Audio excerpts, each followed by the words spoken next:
What are I see you're working majorly on migration. Yeah, not exactly migration, majorly not on migration. So I'm working on the engagement part of the company. So I handle all the engagement which happens through the mobile browser or web browsers. So I work on this feature which is being interacting through the browsers. Basically, the React part. Okay, so technology-wise, you're working on React. React, yes. So are you working on backend as well or only No, front? not yet. Like I'm trying to get in the backend as well, but they have a separate team and they don't allow very frequently to work on the backend code because it is very like they want to make it separate from all the other teams Mhm. because any single mistake can cost the company a big amount of revenue. Okay. So you are using React. So Yes. do you have hands-on on JavaScript as well? Yeah. Like we use TypeScript plus React here. Okay. So we don't do JavaScript. Like we don't write code in JavaScript on a daily basis. But yeah, I have understanding of JavaScript as well. Okay. Yeah. So based on your understanding, why do you think people want to use React instead of directly using JavaScript or any other framework? Okay. So like if I'm telling about the framework, which we are like any framework, Angular, React, or any other framework, Mhm. this is much a UI interactive, or I can say a UI rich frameworks in that Mhm. we can get a lot of modules, or we can get a lot of customizable options to make our components, our web browser web components, very interactive or um, like if much better presentable. Okay. So that is why we use React. So the main reason we choose React over any other framework is that React is just like in React we have single data flow. So it will be easier for any large scale application to debug if we have any issues. Okay. That's the main reason we use React here. Right now, the team we have different teams. One team is Mhm. migrating our code, like our old code, which is written on PHP to Okay. Next.js, and that team, like any feature they release, like that team, any feature release, they make sure that everything they make is on the Next.js server side rendering, not on the not on the React. Okay. But the things I'm working on in the company is majorly work on the like React side. Okay. And okay, suppose React has this one-way data flow, right? Yes. But Angular has two-way data binding. Then isn't that good? So like when we have two-way data binding, the main problem with that is to check the flow of the data. So if we have a lot of components, which is like inner components, it have a lot of hierarchical components. So when we have two-way data binding, it will increase our dev efforts for debugging any issues. Okay. That is the main reason I can remember right now. We prefer React over Angular, Okay. and it is like the community is much wider of React as compared to Angular. And what about the performance in React app versus the plain JavaScript app? Okay, so performance wise, so like in JavaScript as well, the basic rules which we use to increase the performance of any application is same to reduce the major one is we can reduce our JavaScript's files, or we can like in React we can try to minimize the states so it won't re-render on every run, Mm-hmm. and reduces the image size, or using a better format instead of JPG, try to PNG, or AVIF or WPMP. It will also increase the performance because it will load faster on the browser. Apart from, What Mhm. yeah. What about lazy loading? Yeah, so in React we have lazy loading as well. So we can show the a critical component which is important for a user first, and then we can lazy load our components which is not that critical, but it is important in some. like in the down the line. If Okay. the best example is for e-commerce applications, normally when we browse anything, the first thing we saw is the product photo, product name, and the price. We Mm-hmm. don't need the information of who's the manufacturer, when it is no, manufactured, built, Mm-hmm. on the first page. We can show Okay. all this data on the other part of like in later part. So Okay. it will just help us to show, like with the help of lazy loading, we can show the components which is critical for a user, Okay. not to load whole application, or not to load whole components which might it contains. Okay. So, what are the drawbacks of using React? Drawbacks of using React. Uh,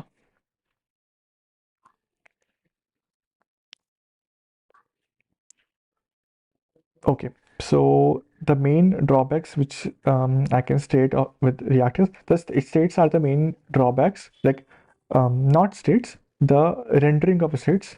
So in small application, they don't go for Redux, because in Redux they have to like integrate the complete Mm-hmm. third-party library in Redux. So they use local storage or mostly states. So when Okay. anyone uses states in their application, every time any state value changes, it will re-enter that component if it is not a pure component. Mm-hmm. So whenever a re-entering happen, it will reduce the performance of that complete component. So if I'm rendering a component multiple times in few seconds, it will just like in not it will be not a optimal way. Okay. So that is the main challenge with React is if we have a lot of states which is changing very frequently, Mm-hmm. then it will be a like um, browser heavy or resource heavy thing to like interact or to make any changes. So, like your site which you're working on, shadi.com, is very resource heavy, right? Yes. Then why do you use React then? Ideally, you shouldn't use, right? As per your explanation. Okay. So, like earlier, they had PHP, like they've written Okay. all the code in PHP. Mm-hmm. Then React came. Then they migrated. Still, some part of the code is still in PHP, and they're migrating that code from Okay. PHP to like not React right now. They're migrating that part to Next. But earlier, everything they have migrated to React, and Mm-hmm. now they're migrating from Next React to Next. Is it because it is a server-side rendering? It's not a client-side rendering, so Okay. it has a faster speed. It provides. It is a better SEO as well. It provides Mm-hmm. better SEO. So they are migrating from React to Next. So it's not exactly they are using framework just because it is like uh, resource heavy. Mm-hmm. They are planning to like they are still migrating that features, or I can say the application components to the Next.js, as they're finding that near the next framework is very fast as compared to the React modules. Okay. So in future, if something new comes in which is like stable and it has a very fast speed rather than Next, they might move to that framework as well. Okay. Which version of React do you use? 17.2 exactly. That's a stable one we are using. Okay. So it has hooks, right? Yeah. So can you explain what is this hooks? Okay. So hooks are basically a functions which helps functional based component to access all the properties which a class component already have. Okay. So like let's suppose use state is hook which we use to set a state of any component, basic initial state, or we can update it accordingly. Use effect Okay. is also a hook which we use to mount our components when anyone first time render that component, Mm-hmm. and we can change that if we pass some props on that dependency array of use effect. So if anything changes on that um, any element of that which we have passed on that array, it will Mm-hmm. be auto rendered, because use effect render every time when there's a change in the dependency array. Mhm. But the first mountation, if we have to just mount our element, we declare our use effect and pass a empty array, dependency array. Okay. Apart from that, we have use context as well. So use context API people use when like normally everything in React is that everything here is a top to bottom flow. So parent, there's child, and there's a parent, child, grandchild. So if I have multiple siblings of a parent, then from parent I can pass all the components or all the properties, all the states to their multiple childrens. But if I have some property on children and I want to pass it to that children's sibling, it is not possible from context API. So we use Redux for that, but like we have context API as well to reduce prop drilling, to not pass everything on the child component. We just pass like we have a parent and then child and then grandchildren. We have set some values on parent component, and we can directly access with the help of context API. We can directly access on the grandchildren. So use effect, use state on context API. Apart from that, we have use memo. Use memo is also a hook which we use to memorize any value of any function. So sometimes it happens that we have a function or we have a logic which is the calculation of that logic is very expensive because it might use some API or some backend related backend expensive thing, backend expensive API which might be paid. So we remember that data with help of use memo and use it according requirement. Other one is use callback. So it also help us to Mhm. memorize the whole function of that like memorize the whole function, not to we don't have to rewrite that function again and again. Like if we are using any timer and in that timer we are calculating some minutes so we are calculating hours, minutes, days from some value. It might be second. From second we are calculating minutes, hours, or days. So with help of use callback we can just use that logic again and again without um, writing that logic every time. Okay. Apart from this hook, we have what else remain? Useref as well. So useref is also a hook which we use to I can say mhm, to find any element in the current DOM. Okay. And yeah, like if I missed any hook name, you can just ask me. I can explain you what. Okay. So we can create a custom hooks. Yes, we can. Okay. So have you created any custom hook? Not recently, but yeah, I have gone through multiple custom hooks. Okay.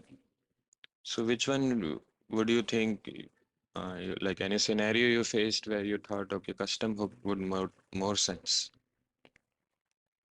Okay.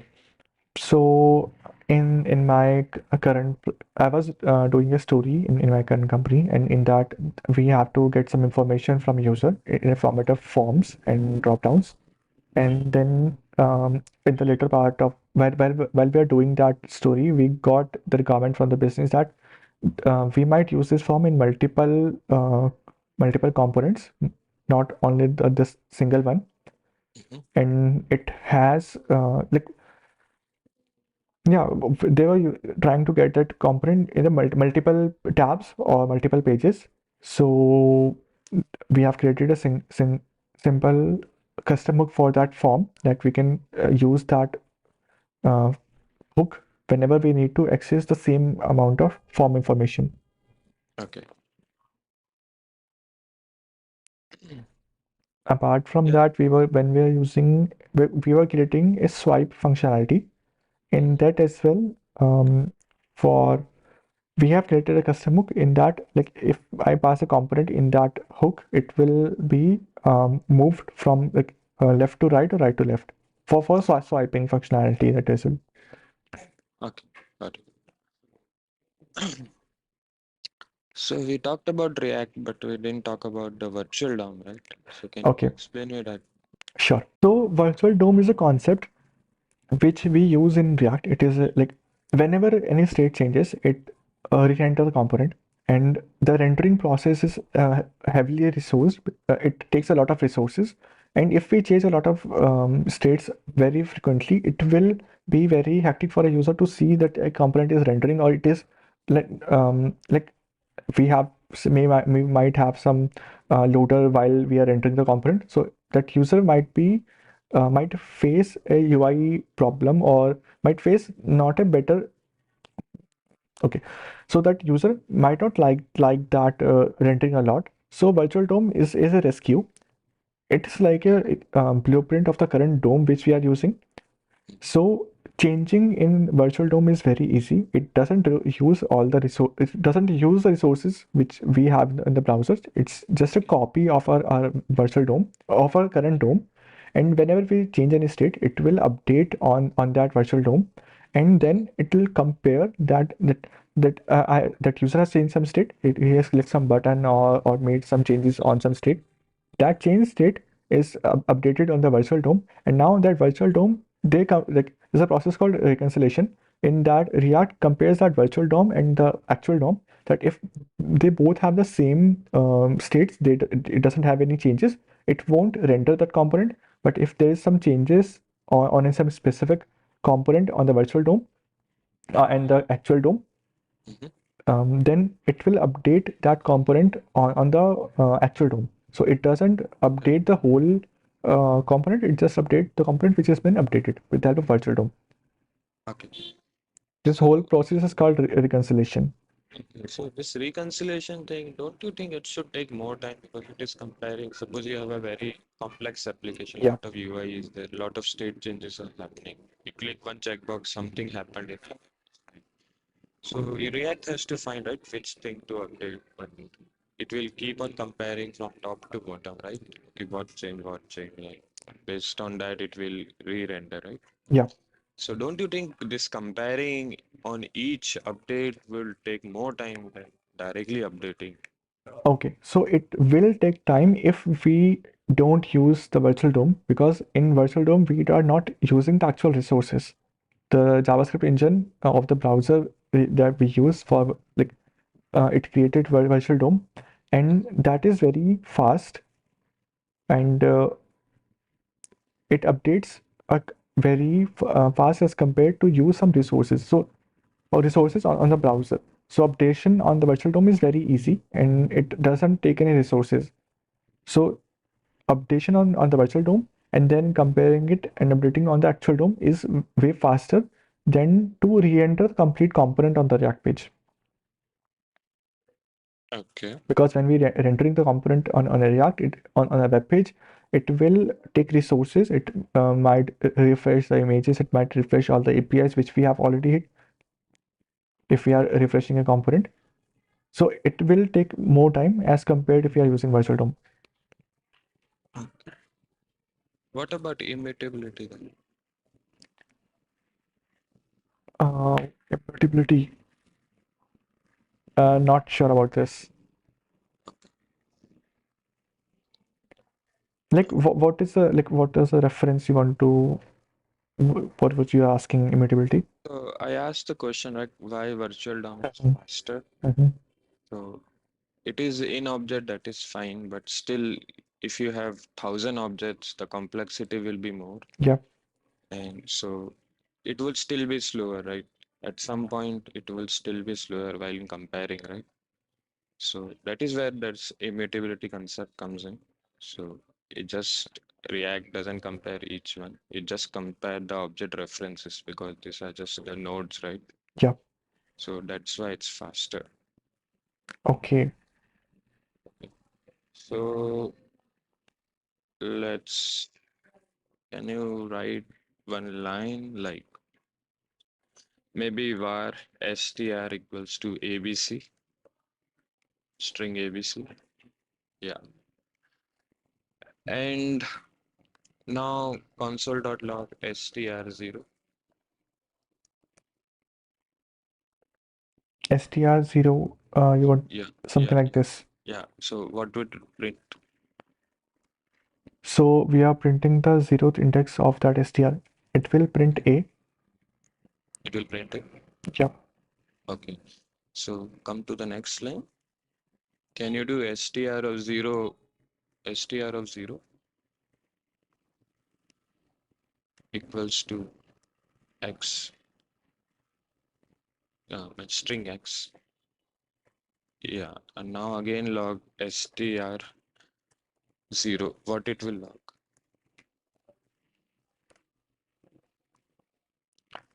It will log when we are using var, it takes the reference of that. It takes the reference, so it will print str0, the first index 0a, and when we are updating 0th index with x, it will update to xabc and it will print x according. Run the code. Yeah, a second.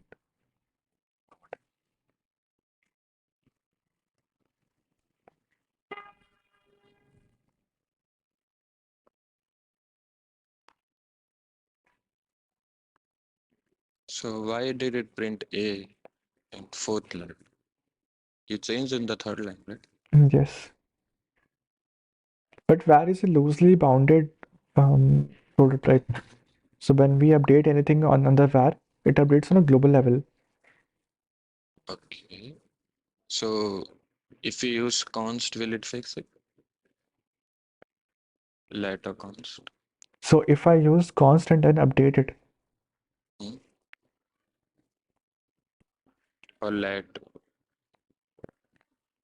so like in letter const we have a blocked space, so it has a separate memory block when we are using it. So, but in this case we are in the same block. We don't have multiple blocks. So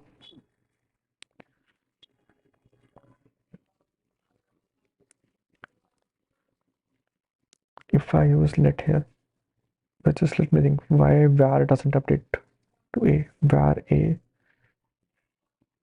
we updated this thing.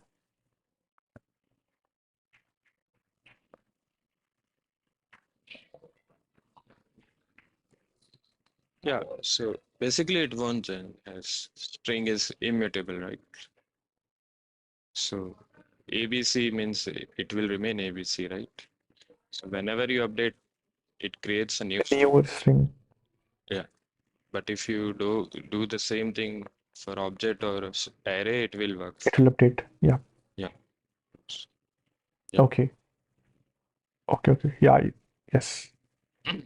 Okay, so uh, related question. So in React, how do you update the state?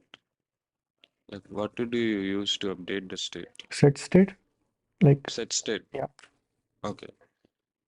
So suppose I have a state in that count is 0 and I Okay. click the increment button, the count increments by 1, right? Okay. So in order to update the state, you would do set state, right? Mhm. Of count with the new value. Okay. But why can't I do like state.count equals to state.count plus 1? Why can't I directly update? Because state is just an object, right? Yes. So Why I need to do like set state? you want me to tell you, sorry, Yeah, yeah. Maybe something you like can this. write state equals to object count is to 0. I mean the curly braces. Yeah, count is to 0. Double colon 0. Yeah, okay. And I want to update this count, right? So I'm saying, why can't I do that state.count equals to state.count plus 1? Why I need to use set state? Okay. So if I do this, it won't. It will update that count, but it won't update on the UI. Okay, With the help of set state, it will update that state and it will render that component if there is some changes on the data. okay. Any reason why it won't update on the UI? Because we updated the state, right? Ideally, it should Mhm. update the UI. As well. Okay.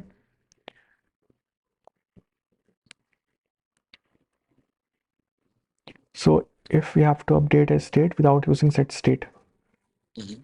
then Yeah, I'm just saying why this doesn't work and set state works. Because ultimately, if you see state is just a plain JavaScript object, right? Yeah, which is There is updating a nothing, state. yeah, there is nothing React in this. Mhm.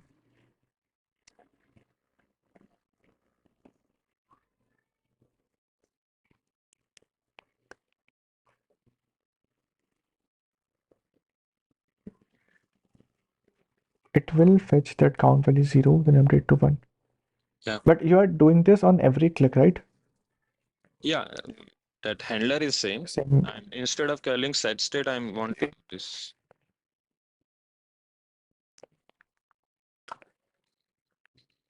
I think it should work.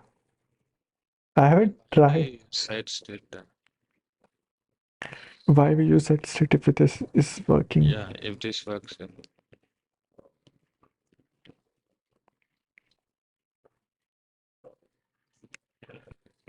I haven't think this through earlier, but yeah, this is a nice question. okay. Uh, yeah.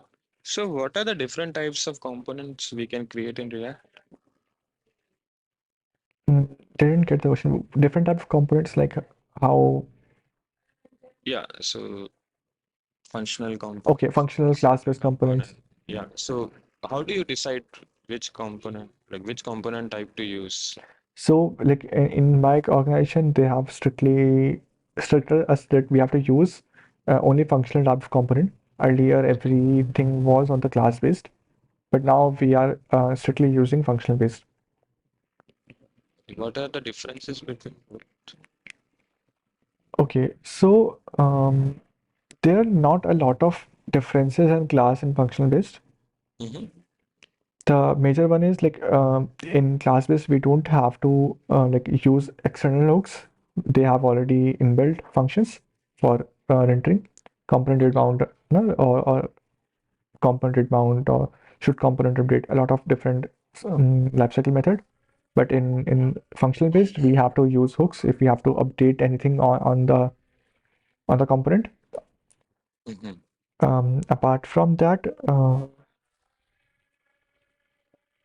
Apart from that, it's just like a preference for using class functional based. Okay. There's So no why? specific benefits of like there's no specific benefit of using class based or functional based over anyone. So why did your company ask you to not write class-based components then? Because might be functional based is very easy to modify or to like to work on. Because in class based everything is written on the oops level, and every I can say anything, any new functionality to like to add on class based is quite little bit difficult as compared to functional. Okay.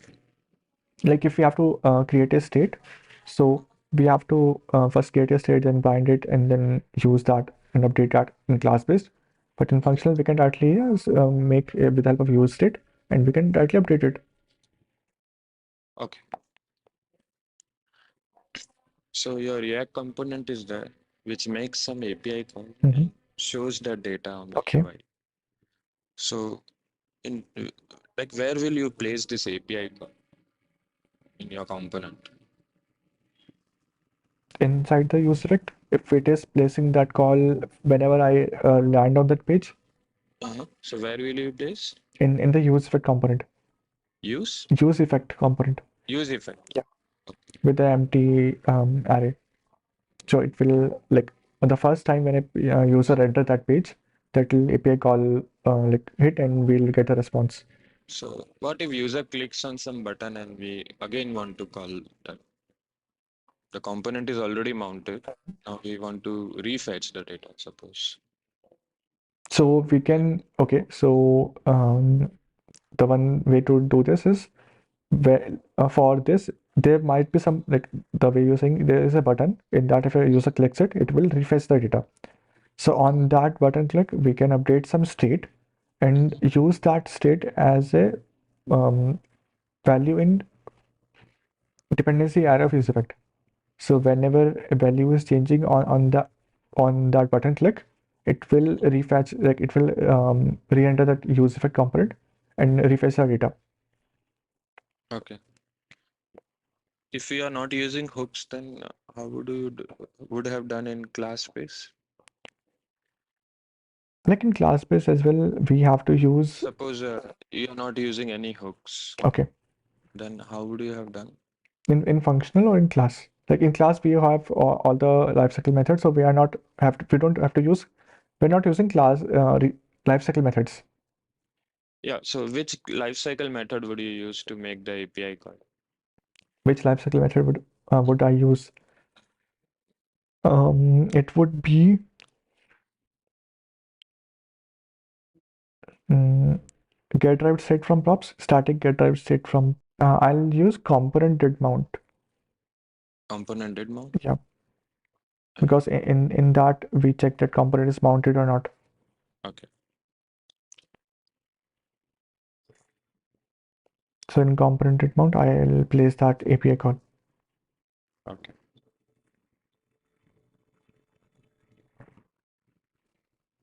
Yes.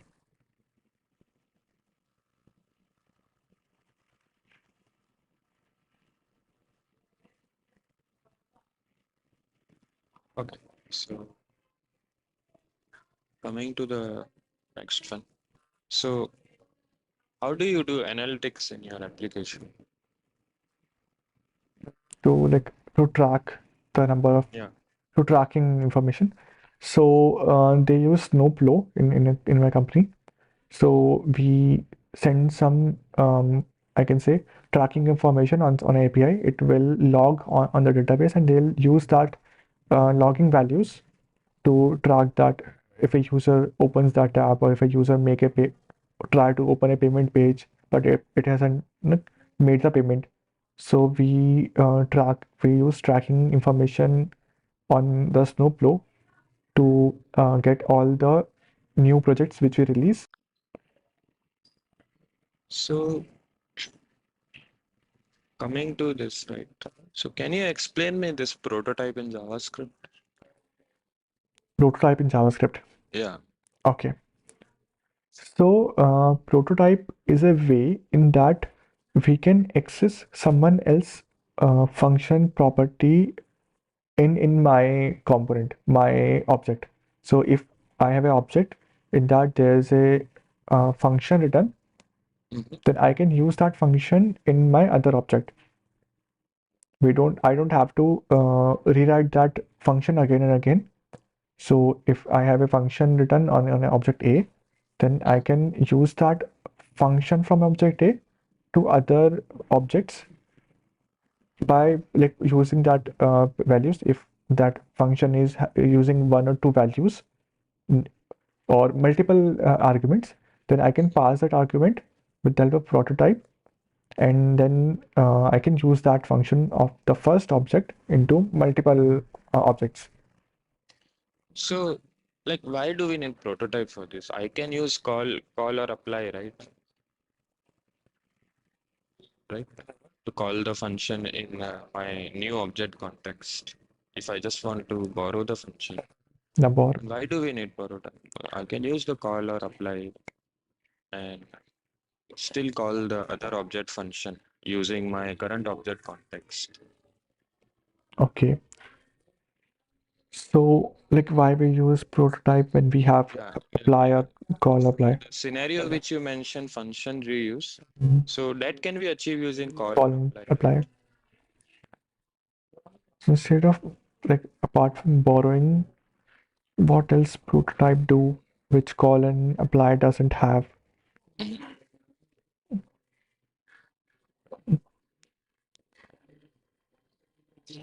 Maybe can you create one example showing the prototype usage? Okay. So I'll create an object person in that. Okay.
If I have a person 2 which has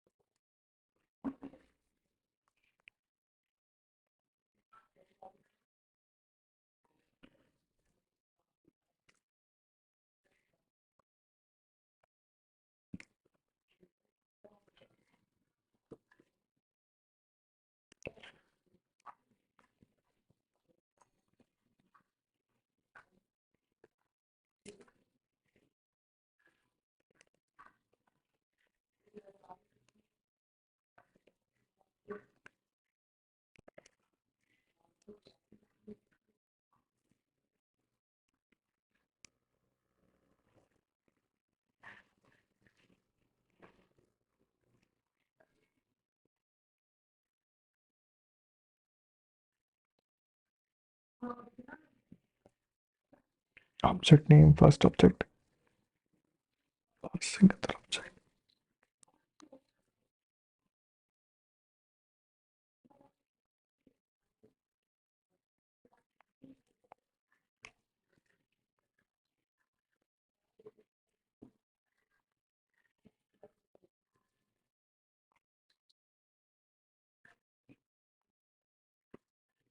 Is prototype a function? So can you reuse the full name function in person2 context using call or apply? So if I have to use call or apply function, Mhm. then like the thing I remember about call and apply is that the same we can borrow a function, Mhm. borrow an function from an object to another object, and the way of writing is the first object and then call, then from which uh, no, the first object is the object which have the function, then then call, and then we pass the object in which we are going to use it. Mm. Can you write that line? Uh, According to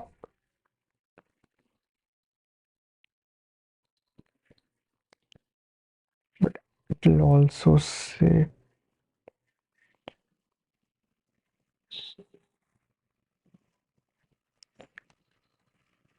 person have full name.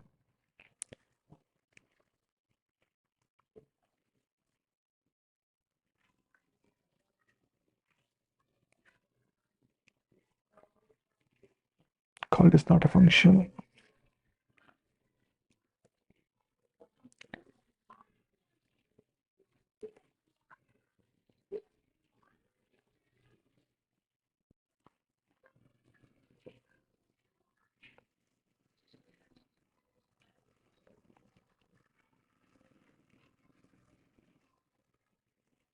I'm not exactly remembering the syntax Okay, okay, of okay. call and prototype right now because like I haven't used it from a quite time. Yeah, so they introduced this arrow functions, right? Mhm. So can you explain me what is like why did they introduce arrow functions? We already have functions. Normal functions. Yeah, why they introduce this arrow functions? Okay, so if I have to give example, Okay, and let's suppose I have a button in that I have to make some on click on that on click we are doing something, okay. and if with the help of arrow function I can directly make some action with on that button with the help of arrow function, Mm, and it will be making an arrow function on that click is we can like define that logic inside that button like inside the arrow function. mhm, Otherwise, if we don't have that a function, we would have to use a function call here. So if I have a const handle, or if I have to use function handle button, in that I've done some logic, then I would have to pass this function in that component. So it helps us, arrow function help us to make our components or make it use in the interaction or in the event in interaction. We can declare that we can define the function inside any event listener with the help of arrow function. So you are saying we can't do with this normal function? So Like before arrow functions, we were writing click handler, right? yes, It was through normal functions. yeah. Then So the main problem with this is that if I do this, it will run every time when a page loads this component. But we have to use our function or button click or any handle when we click on it, when a user interact on it. So with the help of arrow function, we can do that at after a click, only after a click, that function will call. I mean same thing I can achieve with normal function as well. Right, on click is a callback, right? Yeah. It is not like it will immediately call. Whenever you click something, then it will call you a callback function. So if it's a arrow function or normal function, I mean it shouldn't.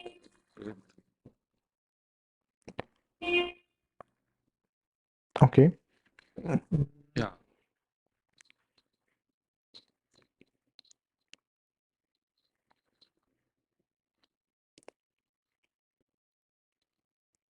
The main difference I knew is in between normal function and arrow function is that we can write our code inside any component and inside the event listeners, but we can do that as well with the normal function. Yeah. Yeah.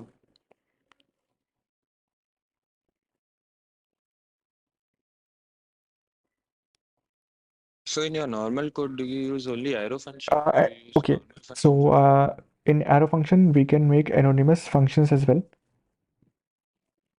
We can directly make an anonymous function, and I can do that, and I can declare my logic here.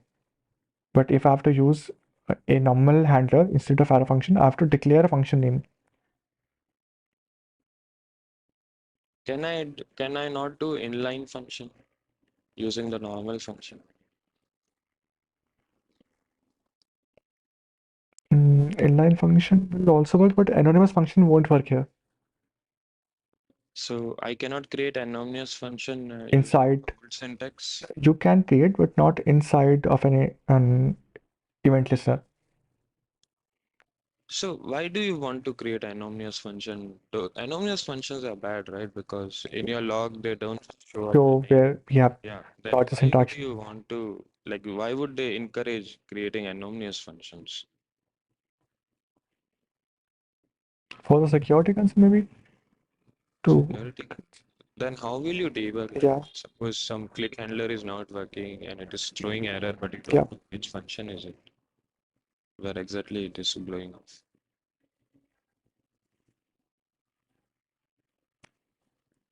It might be like just a preference of using arrow function apart from normal function,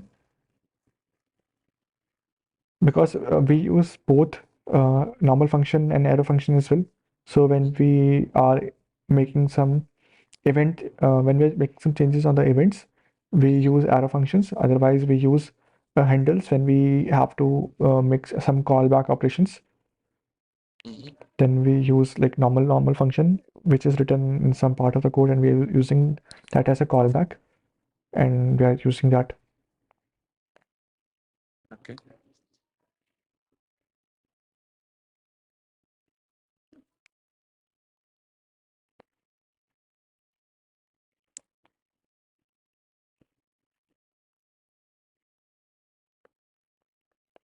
I can pass normal function we have props as well, Mm-hmm. and inside the components. Mm-hmm. But arrow function, I don't think we can pass. Okay, so let's come to another topic. So, have you like, do you know what is this higher order components? Yes. Okay, what are they? So higher order components are the components in that we are using a function, like we are passing a function inside a function, or returning a function from a function. Example, set timeout. Set timeout is a higher order function which takes a function, Mm-hmm. and we are having some delay as well in that function. And like function inside a function is called higher order function. So, like, when would you do that? Like, leave aside set timeout. Like, when would you create some higher order function? Suppose you are creating some utility, Okay. suppose like set timeout. Then when would you think that I want to use higher order function? That would make more sense. Apart from set timeout. Yeah, set timeout is inbuilt, right? Yeah. So why did they Okay. went with this approach, right? Okay. So suppose you are creating a utility of a lot of functions. Okay. You see your project is using this type of things a lot. You're creating a utility function and you decide, okay, this should be a higher order function. Okay. So I'm giving an example. So let's suppose we have um, a list in that a user can select some products, and Mhm. from that products, another person can add any item from that product to a cart. Then from cart, it will like the user will add his address from where he want to deliver, and then make a payment. So every step, so from adding the component from a cart to the complete payment, everything is interlinked. So if I have added some element of the cart, then the total amount of that cart, total values, total list, I'll need on the delivery page that this item needs to deliver this item needs to deliver on this page. Mhm. So we use higher order functions mostly on those areas or scenarios where every action is dependent on some past action. So if I have the list of the if I have a list of all the items which a user going to buy, then I can use that component and pass it to the next component which is calculating all the prices, adding all the delivery charges. Then after that, making a payment, we are passing that amount, that this is the total amount user is going to pay from their banking. It can be any bank or UPI or any cards. So when we have this chaining scenarios, at that time it makes more sense to use higher order functions. Mhm. Or like when we have to give control of our so like I have added some component, added some item on the card, and now uh, after after adding a card, I'll move to the payment section. So I'll pass my cart items to a function in that it will validate all the items which we have on that card, the quantity number. There might be a possibility that I have added some item to the cart, but after adding it, that item is sold out. Okay. So the function which is going to validate, it needs all the information from the last component. So we use IOTA function on those scenarios Okay. apart from set timeouts because it helps to make a function asynchronous, Mhm. anything asynchronous because JavaScript run on JavaScript is a single threaded language. So with the help of this set timeouts or higher order components, we achieve asynchronicity. Okay. And what about closures? So closure is a way in that we can bind our function with its hierarchical properties. So if I have a function and in that I'm returning some function and the inside function is using some property from its parents, then whenever I use that return function, Mhm. I will have that values of that parent hierarchical. direct parent or its above parent values, because it is binded with the function. But using closure, a lot of closure is also not a good practice, because every time we use closure, it stores some values on that execution, and it might be objects, it might be a number of objects, it might be a big amount of data,